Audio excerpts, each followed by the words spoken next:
안녕하세요. MTN 뉴스체크입니다. 저는 이희로 기자고요. 요즘 부동산 신탁사들이 소송에 걸린다는 보도가 나옵니다. 특히나 이 부동산 신탁사 가운데 책임 준공이라는 거를 약속한 신탁사에 문제가 생긴다는 말이 나오고 있어요. 근데 사실은 이렇습니다. 이 책임 준공이라는 게 뭐냐? 이 건설사들이 이제 건물 올릴 때 건물을 이제 무슨 일이 생기더라도 일단 다 지어 놓겠습니다. 준공을 다 하겠습니다라고 약속을 하는 겁니다. 근데 건설사가 아닌 신탁사가 이런 책임 준공을 약속을 한다? 이게 뭔가 느낌적으로는 좀 맞지가 않죠. 근데 요즘에 실제로 이 부동산 신탁사가 책임 준공을 이행하지 않아서 금융사로부터 손해배상 소송에 걸리고 또 이 소송이 부동산 시장 전반에 파장을 미칠 수 있다는 말이 나옵니다. 정확히는 이런 책준 소송이 업계 전반에 위기가 될 수 있다라는 건데, 이번 이슈체크에서는 관련해서 책임 준공과 이 신탁사의 역할이 무엇인지, 왜 부동산 신탁사가 지금 소송에 걸리고 있는지를 좀 살펴볼게요. 먼저 기사를 좀 같이 보시면요. 신탁사 한 곳이 100억 정도 규모의 보증을 섰다가 500억 원을 물어줘야 된다라는 그런 내용입니다. 연기금과 증권사 등으로 이뤄진 인천 원창동의 물류센터 건설공사 현장이라고 합니다. 여기에 이제 대주단, 그러니까 돈을 빌려준 금융사들이죠. 이들이 지난달에 책임준공 의무를 어겼다면서 신한자산 신탁을 상대로 손해배상 소송을 걸었다고 해요. 규모가 한 575억 원 정도 된다고 하고요. 이거에 대해서 건설사는 원래 작년 말에 물류센터 다 지을 예정이었지만 건설 자재비하고 인건비가 오르면서 기한 내 공사를 다 끝내지 못했다. 그래서 대주단이 그 책임을 신탁사에게 돌립니다. 책임 준공을 허락한 신탁사가 대신 원리금 갚고 준공과 분양을 마무리하라고 요구하고 있다고 해요. 이거에 대해서 신한자산 신탁은 준공기한이 경과하더라도 책임 준공 의무는 다할 것입니다 라고 밝혔다고 하죠. 그러니까 쉽게 말해서 이 부동산 사업이 중단되면서 대주단이 그 책임을 부동산 신탁사에게 넘기고 있는 겁니다. 신탁사한테 책임 준공을 하라는 이야기를 하는 거죠. 근데 앞서 말씀드렸다시피 신탁사는 건설사 아닙니다. 그러니까 당연히 건물을 짓지 못하는데 돈을 빌려준 대주단은 이 책임 준공을 신탁사에게 요구하고 있는 겁니다. 그러면 왜 신탁사가 이런 책임 준공 의무를 지는지에 대해서 먼저 신탁에 대해서 이해할 필요가 있습니다. 이 신탁이라는 거는 위탁자하고 수탁자가 맺는 계약입니다. 간단히 신탁의 구조를 보면요. 이 위탁자, 수탁자 그리고 수익자가 있습니다. 일단 위탁자는 자기 재산에 대한 권리를 수탁자에게 위탁을 합니다. 자, 이 수탁자라는 건 앞서 말씀드렸던 이 신탁회사입니다.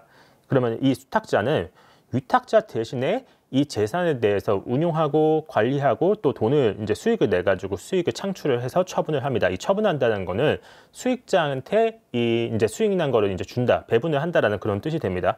그러면은 이 위탁자는 내 자산을 관리해 준 수탁자한테 그 대가로, 그러니까 운용 관리 처분을 해준 대가로 신탁 보수를 주는 거죠. 근데 이 그림에서는 위탁자하고 수익자가 다르게 나오는데 사실 위탁자하고 수익자가 같을 수도 있습니다. 또 위탁하는 자산은 여러 가지 종류가 될 수도 있어요. 예를 들어서 돈을 맡긴다 그러면은 이런 건 금전신탁이라고 부릅니다. 그러니까 돈을 잘 운용해가지고 수익을 내서 돌려주는 거죠.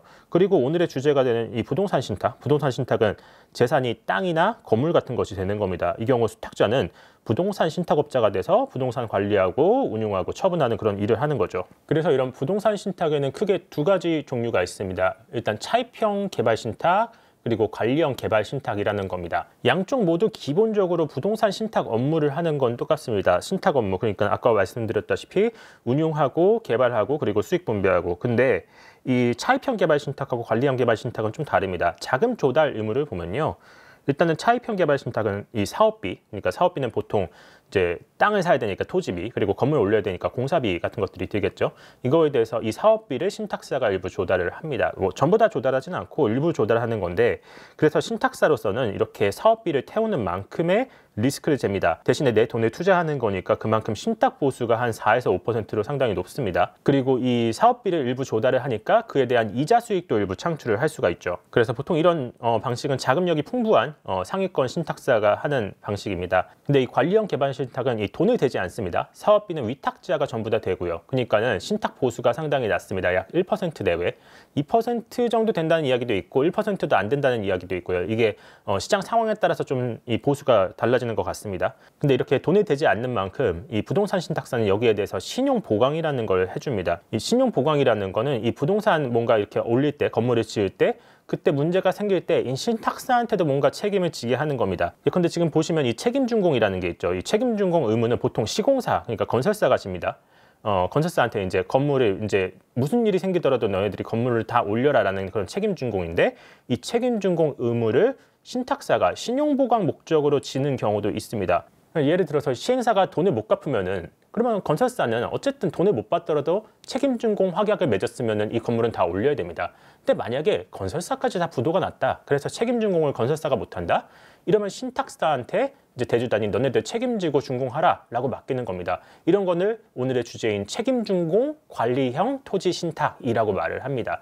또 신탁사는 지급 보증이란 걸 할 수도 있습니다. 예를 들어서 이제 시행사가 부동산 개발하려고 금융사한테 이제 돈 빌리는 겁니다. 높은 금리에 이 브릿지론을 빌리는 겁니다. 브릿지론이라는 거는 보통 땅을 구입을 할 때 금융사로부터 일단 땅 구입할 돈만 일단 급하게 빌리는 겁니다. 이렇게 해서 땅까지 마련을 했는데 근데 만약에 시장이 얼어붙어 가지고 건물을 못 짓는다. 이러면 이 기존 대출에 대해서 언젠가 만기는 오지 않습니까? 이 만기가 오면은 대출을 갈아타던가 해야 됩니다. 그렇지 않으면은 대주단한테 돈을 갚아줘야 되죠. 그래서 최근처럼 이 부동산 상황이 안 좋으면은 이렇게 대출이 만기가 오더라도 차환을 할 수가 없습니다. 그러니까 다른 대출로 커버를 할 수가 없는 거죠.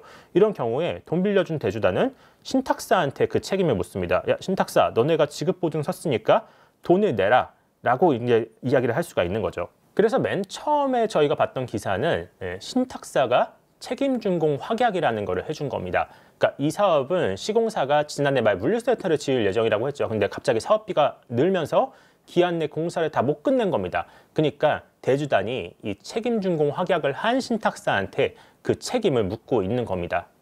근데 생각해 보면 앞서 말씀드렸다시피 신탁사는 직접 건설할 능력은 없습니다. 자, 그러면 신탁사는 이런 상황에서 어떻게 하느냐? 두 가지 방법이 있습니다. 일단 첫째는 일단 어떻게든 새로운 건설사를 구하는 겁니다. 그래서 그들한테 일단 이 건물을 대신 짓도록 하는 게 첫 번째 방식이 될 수가 있고요. 근데 만약에 지금처럼 부동산 시장이 안 좋다, 그런 상황이 안 된다라고 하면은 신탁사는 자기 자금을 털어가지고 대주단한테 갚아야 되는 경우가 있습니다.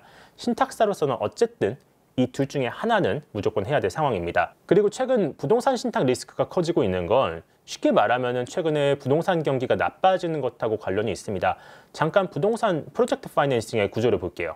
이 자료는 한국금융연구원이 미국하고 우리나라의 부동산 PF 구조를 좀 비교한 자료입니다. 한국의 부동산 PF의 문제점을 살피기 위한 건데 이 사업의 원가하고 이익 구조를 먼저 볼게요. 일단 보시면 토지 비용하고 공사 비용은 거의 비등합니다.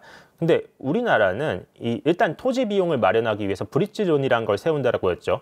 근데 미국의 경우에는 기본적으로 자기 자금하고 이 후순위 대출로 토지 비용 정도는 메울 수가 있습니다. 근데 우리나라는 이 자기 자본 비중이 굉장히 낮고 후순위 대출도 굉장히 적습니다. 그러니까 이 토지 비용을 최초에 마련하는데 브릿지론만으로는 다 마련을 할 수가 없는 겁니다. 그럼 이 부족한 돈은 어떻게 하느냐? 일단 토지를 어떻게든 마련하기로 약속을 한 다음에 본 PF, 그러니까 건물을 올리기 위한 본 PF로 마련을 하는 겁니다. 자, 그런데 생각을 해보면은 이 본 PF는 결국에는 건물을 올리기 위한 돈인 건데 이 돈으로 시공을 하지 않고 토지 비용으로 일부 메운다라는 거죠. 자, 그러면 건물을 올릴 때 부족한 돈은 어떻게 하느냐? 이때는 선분양을 하는 겁니다. 우리나라에서 가장 보편적으로 이제 아파트 같은 거, 뭐 오피스텔 같은 거 선분양을 많이 하죠. 이렇게 선분양을 해서 받는 계약금 그리고 중도금을 통해서 공사 비용을 마련을 하는 겁니다. 근데 생각해 보면 상황이 지금 이렇게 되는 겁니다. 그러니까 토지 비용 마련할 때 공사비로 땡기는 거고 공사비 마련할 때는 지금 계약금으로 땡기는 거죠. 근데 만약에 부동산 시장 상황이 안 좋아서 이 과정에서 뭔가 문제가 하나 생긴다라고 하면은 그럼 이 공사 자체가 빠그러질 수가 있는 거죠. 이 경우에 사업 전반에 문제가 생기고 이와 관련된 이해관계자들한테도 리스크가 전이가 될 수 있는 겁니다. 예컨대 브릿지론까지 조달을 했는데 뭐 부동산 상황이 안 좋아져 가지고 본 PF로 못 넘어가는 경우가 있습니다. 또 본 PF까지 갔는데 선분양이 잘 안 되는 경우가 있죠. 지금처럼 이제 부동산 시장이 안 좋으면은 그러면 이런 경우에 앞서 말씀드렸듯이 사업비를 이 선분양을 통한 계약금이나 중도금으로 조달을 해야 되는데 이런 걸 아예 마련을 못할 수가 있는 거죠. 이렇게 되면 시행사랑 시공사가 손실을 보는 건 물론이고요. 돈 빌려준 대주단도 손실을 보게 됩니다. 그러면 이들은 누구한테 따지냐? 신용 보강을 해준 부동산 신탁사한테 따지는 거죠. 이런 문제가 바로 이 신탁사한테 지금 리스크가 퍼지는 상황이다라고 볼 수 있습니다. 이런 문제는 지금 금융당국도 지적을 하고 있습니다. 지난 2월 1일 금융감독원에서 14개 부동산 신탁사 CEO들을 모아가지고 간담회를 개최를 했습니다. 이들한테 이런 말을 합니다. 저조한 분양률로 신탁사 손실 확대가 우려되거나 또는 시공사 책임준공기일이 도과한 사업장에 대해서는 리스크 관리를 철저히 하세요. 라면서 책임준공형 토지 신탁은 시공사가 부도가 나면은 거액의 배상 책임이 생길 수가 있습니다. 그러니까 사업장별로 공정관리에 힘써주시고요. 그리고 최악의 상황을 가정해서 충분한 손실 흡수 능력도 확보하세요. 이건 다시 말해서 망할 거 가정해서 돈 충분히 마련하라는 그런 뜻이 되는 거죠. 김성주 더불어민주당 의원실에 따르면 지난해 9월 말 기준으로 국내 신탁사의 책임준공형 수탁액은 2020년 말 기준에 비해서 약 2배 정도 늘어났다고 합니다. 액수는 17조 1천억 원 정도 된다고 하고요. 이렇게 규모가 많이 늘어났는데 부동산 시장 상황은 그만큼 안 좋아진 거잖아요. 그러면 책임준공 관리형 신탁을 맡은 부동산 신탁사 회사의 리스크가 그만큼 커진다라고 볼 수 있을 겁니다. 그리고 이런 부동산 신탁 리스크에 대해서는 신용평가사들도 자세하게 다룹니다. 자, 근데 이런 의문도 듭니다. 이 하고 많은 부동산 신탁 가운데 왜 책임준공형 신탁에만 이렇게 좀 리스크가 많이 언급이 되고 있나? 이거에 대해서 신용평가사 자료를 좀 볼 필요가 있습니다. 부동산 경기가 나빠져가지고 사업 자체가 잘 안 될 경우에 특히나 책임준공형에 문제가 생길 수 있다는 분석인데요. 리포트를 먼저 같이 보시죠. 이 신탁개정대라는 게 있습니다. 이게 뭐냐면은 부동산 공사장에서 자금에 문제가 생길 경우에 신탁사가 사업비를 대줄 수 있습니다. 이 공사장에 급한 이제 공사비를 대주는 경우가 있죠. 근데 상식적으로 생각을 해보면은 신탁사가 사업비를 빌려준다라는 거는 기본적으로 이 사업장의 사업 자체가 잘 안 돌아간다는 걸 뜻합니다. 그래서 이 신탁 개정대가 늘어난다라는 거는 기본적으로 잠재적 부채가 늘어난다,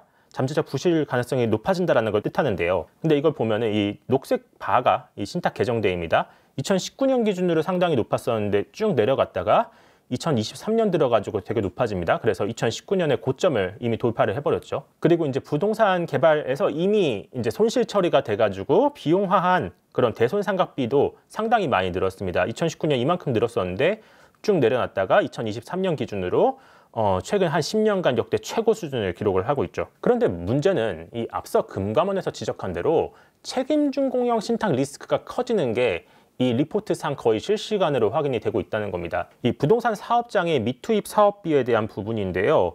2021년 말 기준으로 미투입 사업비는 상당히 높았습니다. 근데 대신에 만기 1년 이내에 도래하는 그런 사업장은 상당히 규모가 적었죠. 근데 2022년 기준으로 이 비중이 커지더니 2023년 6월 기준으로는 이 전체 사업비는 줄었지만 1년 이내 만기가 도래하는 사업장은 굉장히 많이 늘어나는 게 확인이 됩니다. 그러면 이곳들이 조만간 만기가 도래할 텐데 그때까지 준공을 못한다?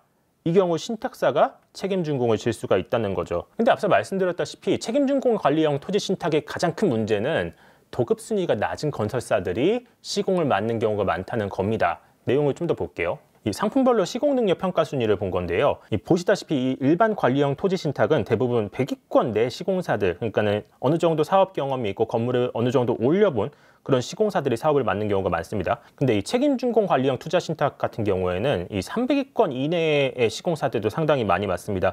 이들은 상대적으로 사업 경험이 떨어지고 또 자금력도 좀 떨어진다고 볼 수 있을 거예요. 이 상품별 사업 형태도 좀 같이 볼게요. 일반 관리형 토지 신탁은 아파트에 주로 많이 쏠려 있습니다. 근데 아파트는 생각컨대 좀 안정적이고 분양을 했을 때 분양률이 좀 높을 가능성이 높죠.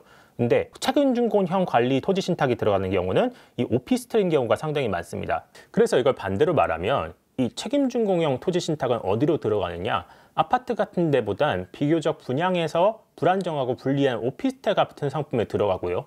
또 시공 능력 기준으로는 시공 능력이 높은 건설사보다는 낮은 건설사가 시공을 맡을 경우에 많이 들어갑니다.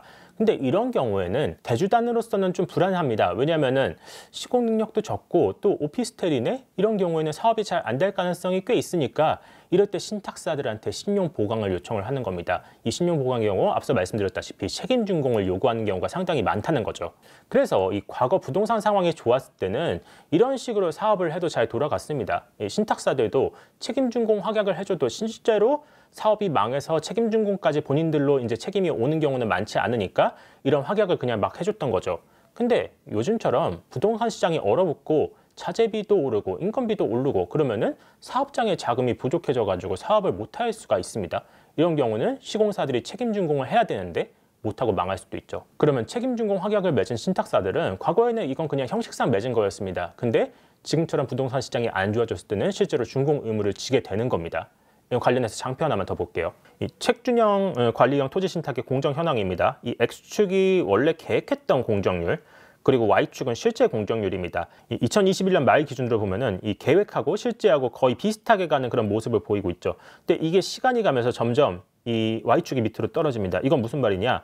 이 계획은 100까지 갔어야 되는데 실제는 여기까지 못 가고 조금씩 이제 떨어지고 있다라는 거죠. 그래서 이 2024년 9월로 봤을 때는 계획상 이미 다 완성이 됐어야 되는데 실제 공정은 한 60, 70%대, 80%대인 곳도 상당히 많고요. 이런 것들이 되게 많이 확인이 되고 있습니다. 그래서 결론적으로 말하면 이렇습니다. 이 부동산 시장 침체가 장기화하고 또 사업비도 지금 늘어나고 있잖아요. 이런 가운데 본 PF에 돌입한 사업장의 준공이 제대로 안 되는 경우가 많아지고 있죠.